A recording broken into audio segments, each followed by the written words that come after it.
Hello everyone, কোথায় চলে আসলাম? জনপ্রিয় চিত্রনায়ক সালমান শাহর বাড়িতে। দেখতেই পাচ্ছেন এখানে তার প্রত্যেকটা মাথার ক্যাপ আমি অলরেডি পরে ফেলেছি, আর একটা আমার মাথায় আছে। এটা হলো তার বিছানা, মানে তার বেডরুম।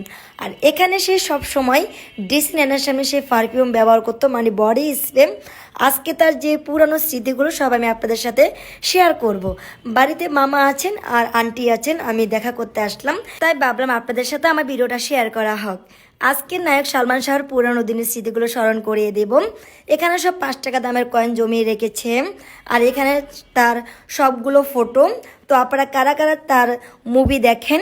আমি তো ছোটোবেলায় তার মুভি অনেক দেখতাম, এখনও দেখি। আই মিস ইউ, তাকে খুব পছন্দ করি। অনেক অনেক অনেক অনেক ভালোবাসা রইলো, তার জন্য শুভকামনা রইলো।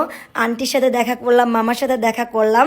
আর সিলেট থেকে কারা কারা আমার এই ভিডিওটা দেখছেন অবশ্যই কমেন্ট করে জানাবেন। আর সিলেট আমার প্রায় সময় যাওয়া হয়, তাই নায়ক সালমান শাহের বাড়িতে কারা কারা গিয়েছেন অবশ্যই জানাবেন।